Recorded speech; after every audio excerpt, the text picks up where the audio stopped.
Hi, welcome. We are doing a Facebook Live on Disability Support Services today. To my left is Sue Haddad, College-wide Chair at Disability Support Services. Then there's Harry Zarin, Disability Support Services Counselor and Professor. And finally on the end is Jillian Fowl, Coordinator of Assistive Technology in Disability Support Services. We're taking your questions live today, so please use your Facebook and ask us questions, and we'll answer them as best we can. To start, Sue, why don't you tell us how you can apply for services and when is a good time to apply? Sure.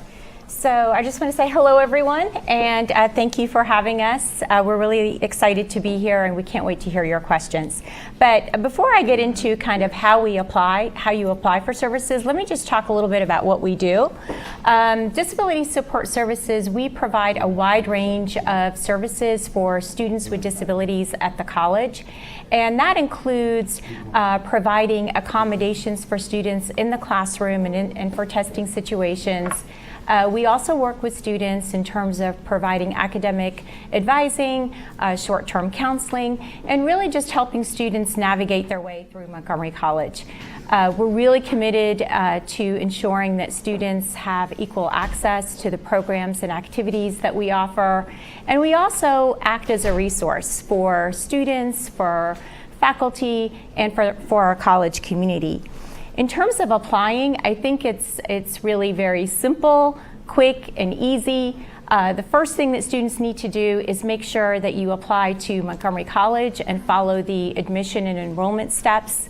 And then once you do that, because that will allow you to have an MCID number, you can just visit our webpage, and there's a new student intake form, and you just fill out a few simple questions just about yourself so that we could know more about you, what campus you plan to attend, and things like that.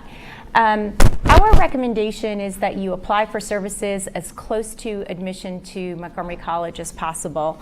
While students can identify at any time while they're here, it's just better to apply as early as possible, so that way you can really get a good start to the college. Great. Harry, why don't you talk about what kind of support you offer faculty and staff if they have students with disabilities in their classes, or what college services we offer? Okay, that'll be fine. Yeah, we support all of the faculty and staff when they have students in their classes. Many times the students are going to show up in the classroom, they're going to have some concerns and some questions. They're going to be having a private conversation with a faculty member about the services that they need to have while they're in the classroom. And then those faculty members are going to contact us in counseling to try to see what we can do to support them. So we'll have individual meetings with the faculty. We'll meet with the faculty and the students at the same time. We'll have discussions about the various accommodations that the students need while they're in the classroom. And we'll just be there to support the faculty as much as possible and to support the students. Students are going to be coming in on a regular basis throughout the semester. We like them to see them, as quickly as possible so that they can complete the proper forms, so that we can do an assessment of exactly what they need while they're in the classroom and what they need when they're outside of the classroom in terms of support services.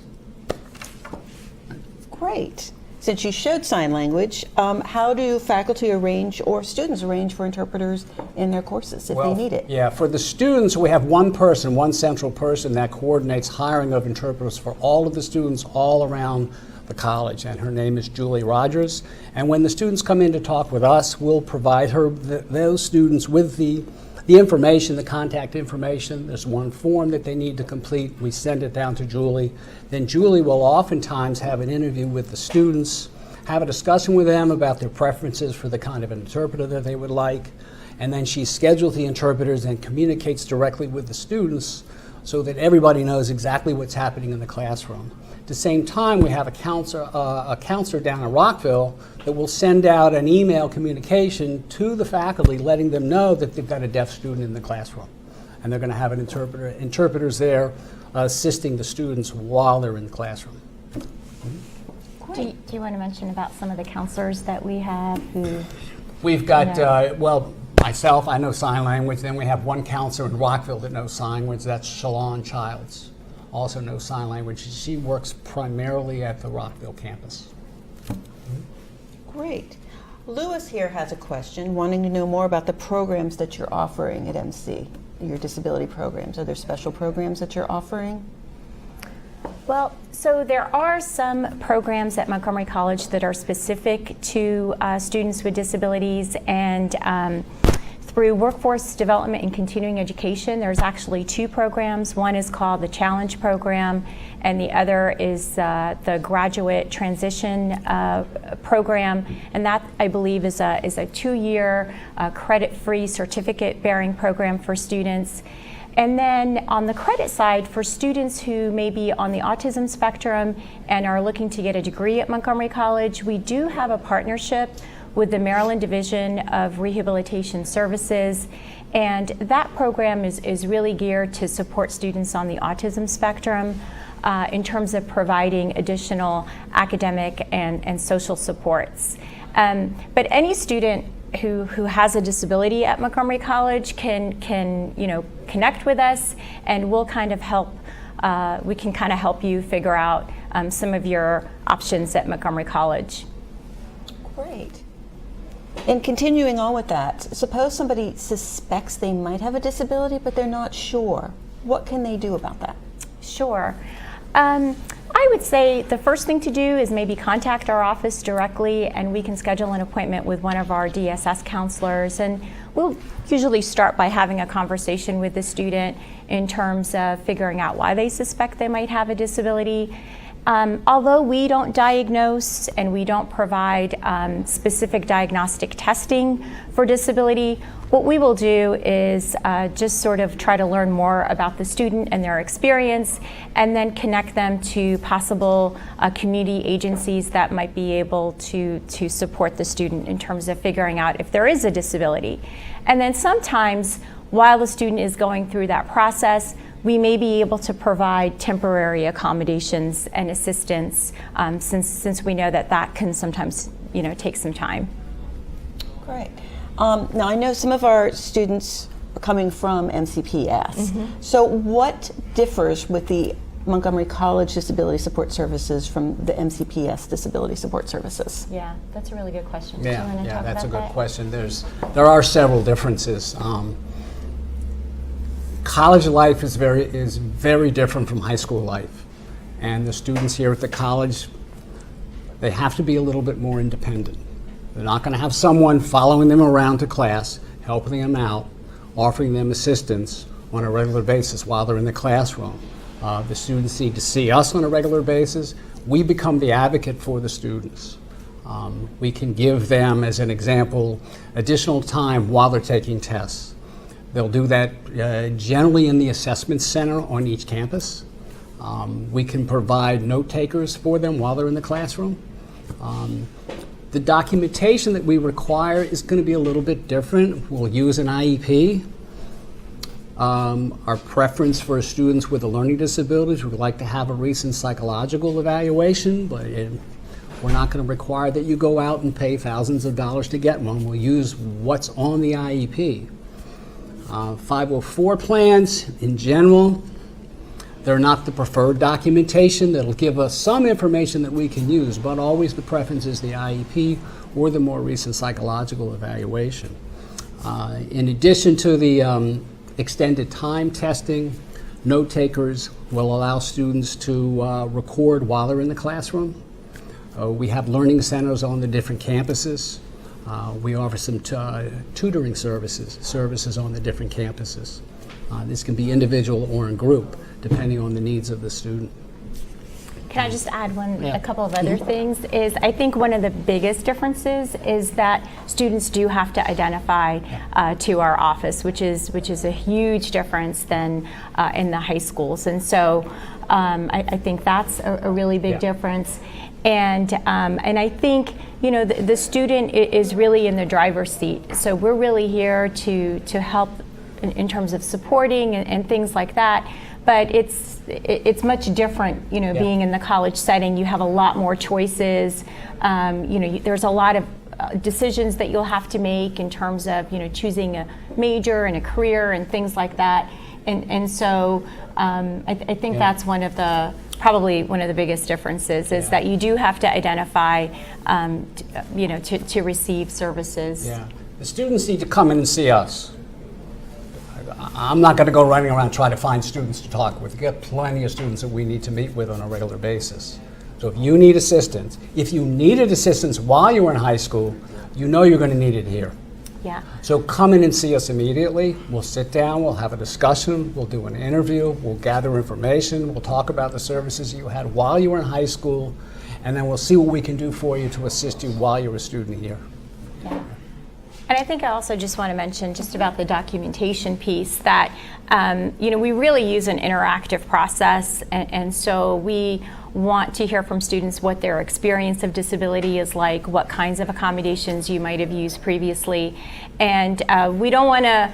I don't want the documentation to be too much of a barrier, so bring your IEP, your 504 plan, or whatever you have, and we'll kind of work with you to figure out the things that we can do.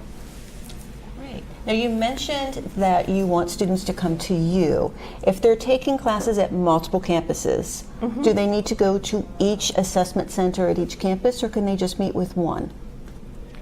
So we work with a lot of students who are taking classes on multiple campuses, and so when students fill out that online application that I was talking about, they will indicate what their primary campus is, and then it's really a one-time application to our office, and then from there students can be taking classes at multiple campuses, and we certainly have students who do that. But in terms of the assessment center, if they're using that double time accommodation, it's typically where the class is taking place. So if the class is at Germantown, then they'll use the assessment center at Germantown. But the services are provided at all three campuses, and also we work with students in continuing education. So. And do they need to reapply every semester, or is it just a one-time? Yeah, it is a one-time application, but we do encourage students to request the accommodation every semester, and there's multiple reasons for that. Life happens, and so sometimes students might take a break from Montgomery College, or sometimes because the accommodations are very individualized, sometimes a student may be requesting an accommodation that might not be needed in a class that they're taking, so we might make some adjustments in terms of the accommodations per semester. But I think most importantly, I think it's a good time to reconnect with your DSS counselor, because as I said, we're really a resource. So sometimes we'll kind of review the student's educational plan, make sure that they're on track, and we might also recommend other supports that are available to the student. So I think it's always a good idea to maintain contact with the DSS counselor so we can make sure that your goals are being met. Again, I want to remind everyone that's watching, feel free to ask us your questions directly into the Facebook page, and we're happy to answer them right here on the spot. Julie, I want to talk to you a little bit about assistive technology. Can you explain a little bit more about what that is? Yeah, absolutely. That's actually the number one question, believe it or not, that people ask is really what is assistive technology? So AT is a generic term that's used to describe literally any device that an individual with a disability could use to either maintain or improve their functional capabilities. And typically when we think of technology, we think about expensive, sophisticated equipment. And there are plenty of expensive, sophisticated devices in terms of assistive technology. But it can also be something very low tech, as simple as a handheld magnifier or even a pencil grip. So there really is a lot of assistive technology out there. In regards to higher education though, typically when we talk about AT, we're talking about hardware, software, or any standalone peripheral devices that are used to aid in the provision of academic accommodations. So it's a little bit more specific and not as broad as just general AT. Great, thanks. We did get a question in here from Teresa. Teresa wanted to know if her therapist could test her for a learning disability. She is coming back to college after many years off, And she was in remedial English in high school and during elementary school, but she wanted to know what can she do now to get back started at MC. Okay, that's a good question. So I think I heard that she was asking if her therapist could test for a learning disability.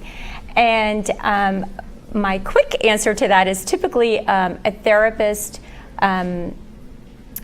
doesn't usually test for learning disabilities, but if that's in the scope, depending upon the practice, if that's within the scope of what the therapist does, then I would say start there and ask. The other thing that I wanted to mention in terms of qualifying for services, it's not, and the types of disabilities that we work with, it's not just learning disabilities, although the majority of students that we work with have invisible disabilities that would include learning disabilities and things such as attention deficit. There's a lot of students that we work with who also have mental health conditions such as anxiety or depression or post-traumatic stress and things like that. So I think what I would say to that is it really depends on what the therapist's scope is. But if she has any specific questions about that, to feel free to contact our office. Do you have anything else that you would add? Not necessarily. I mean, there's a whole variety of students that we see, and they're coming into MC at various points in their lives. We're seeing quite a few veterans coming back now. Mm-hmm. They've got a variety of issues that they're focusing on, PTSD. Some have physical issues, and we're trying to assist them as best we can. And we link up with various other services for the veterans while they're here at MC. So it's not just us. It's just kind of a community of working to provide the support for the students. Do you want to elaborate on those services a little bit? We've got the Combat to College program. We've got specific places on each campus for veterans where they can kind of sit back and study in private. We've got a person on each campus that works through the admissions office that helps them with all of the paperwork, because there's just a whole lot of paperwork that we as counselors are not familiar with. But we know who on each campus we need to refer them to. So we're a good referral source for all of these students. And going back, are there any tutoring services that DSS offers to our students? Yes, actually, so Montgomery College in general has some excellent resources in regards to tutoring, but for DSS students, we offer, and I believe Harry mentioned earlier, the learning centers. So the academic support centers, also known as the learning centers, they're a phenomenal resource for DSS students. So they're open for DSS students. Tutoring is available on a walk-in basis or by appointment. So we have a tutor coordinator who's located in that academic support center who can assess your needs, figure out what classes you're taking, and really help students get the best tutoring possible.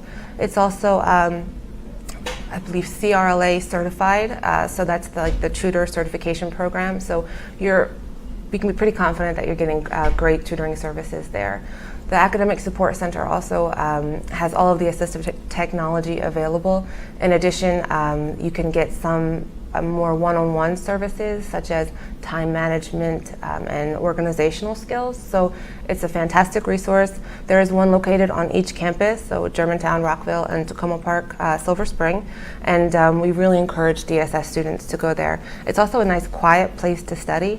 The Rockville campus especially has reduced distraction like study rooms. So if you find that you're easily distracted and even being in a big open space is difficult for you, we do offer those locations. We can just have more of a private space, especially if you're using assistive technology that maybe you're hearing something back, or maybe you're doing speech to text. That is available in those private rooms as well. So it's a great resource, and we hope people will keep using it. Mm-hmm. In talking about assistive technology, what assistive technologies does MC offer to students, and can they loan out or rent any of these services? So a lot of great questions there. The types of assistive technology, again, there are a lot of types of AT. Certainly here at MC, the most commonly used are alternate input and alternate output. And what that means is for alternate input, you're talking about interacting with the computer in sort of a non-standard way. So speech to text, or maybe you're using a modified keyboard or a modified mouse. For alternate output, we've got things like screen readers, text to speech if you wanted to hear something back in an audio format, and also screen magnifiers. So those are the most common here. In terms of making them available to students at home, we do. So there are several programs that we offer that you can download on your machine at home, or maybe your tablet, whatever device you're using. You can have access to those at home. However, we have a really great model for AT here at Montgomery College. It's sort of in spirit with universal design. So every student use computer here at MC has the top 3 assistive technology applications installed on it. So it doesn't matter if you're in the assessment center, or if you're in the academic support center, or maybe you're just in the library. You have access to those 3 applications. That being said, we do know that community college students, they have different needs, and maybe they work full-time or part-time, maybe they have a family, maybe both. So they're not necessarily able to come to the college during traditional hours. Maybe they aren't able to stay after their classes to use the resources that we have here. So that's why we do make those assistive technology applications available for you to use at home. We don't have every application available. It's just not the setup that we have yet, but we are looking to expand that and hope to be able to give that access to students, really so we can meet them where they are. Now, you've talked a lot about what student resources we have. What do you have for faculty members who may have students with disabilities in their classroom? What should they look for? What resources do we have available for them?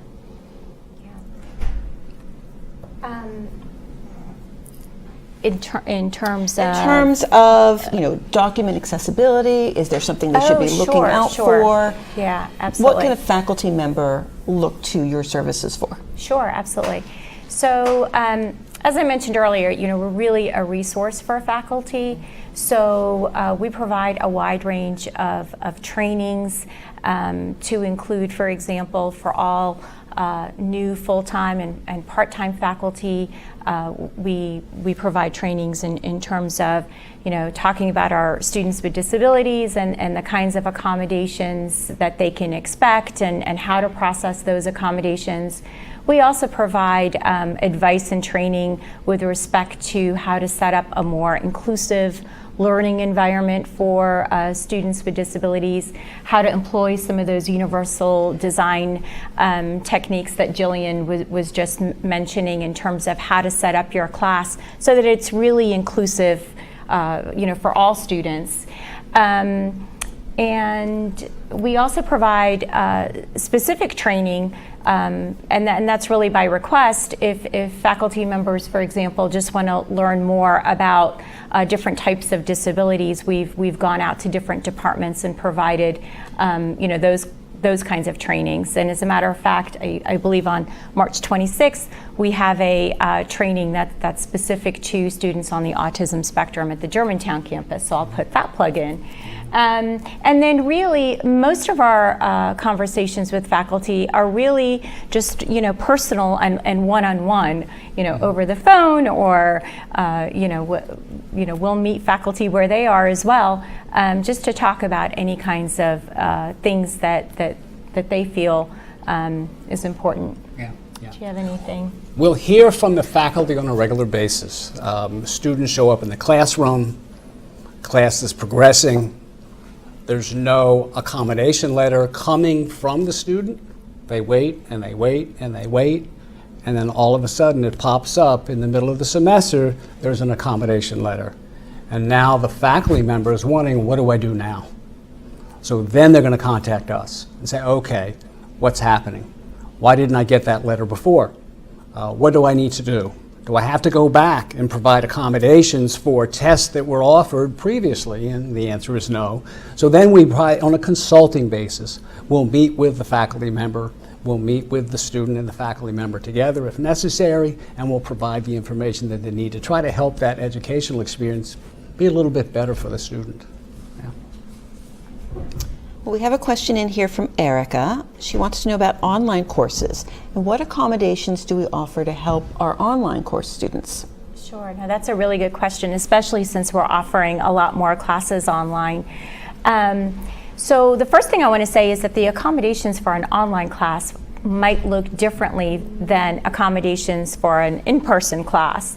And so it depends on the class structure, but what I would say is the most common accommodation for an online class would be double time for any quizzes or exams that the student might have to take online. And that is an accommodation that's possible to implement in an online class.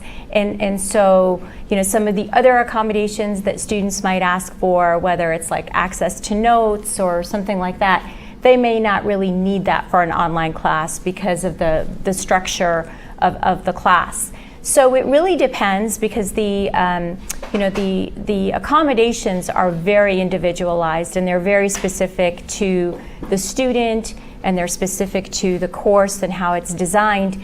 But the short answer to that is that there are possible accommodations, and again, depending upon the student, we would kind of take a look at that and individualize it that way.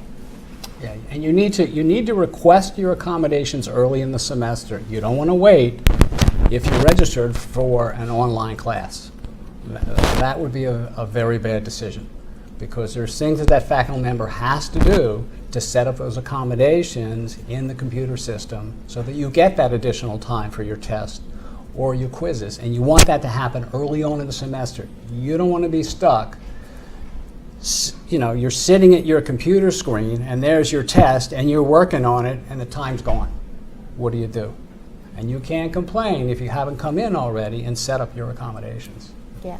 So I think what Harry is alluding to is the fact that I think the earlier that you identify to us, that probably hopefully you'll have a smoother and more positive experience. But again, I just want to emphasize that students can really identify it at any point in the semester. It's just that accommodations we may not be able to. Accommodations are generally not retroactive. So to be proactive and to be prepared, you just want to make sure that you do that ahead of time. And if we have students that haven't been at MC before, but are planning on taking summer sessions or coming into the fall, when should they contact you? Yeah, again, I would say as soon as possible. So as soon as they've applied to Montgomery College, I would then go ahead and just apply for services online and identify online. And I believe we might have our direct link in the chat box. So please feel free to do that. Usually for students that are starting in the fall, I usually say like April is a really good time to go ahead and get those things done. So since we're approaching that time frame, that might be a good time to start. And you are correct. We have some information here online. Is there a phone number people can call if they need your assistance? Absolutely. Yeah, I would say call our main number. The main office is located at the Rockville campus, and that number is 240-567-5058. Wonderful. Well, Sue, Jillian, Harry, I want to thank you. And I want to thank everyone who's joined us. This Facebook Live is going to be ending soon, but this will be on our Facebook page. If you missed anything, if you came in late, please tell your friends about it, and we are thankful that you were here. So thank you.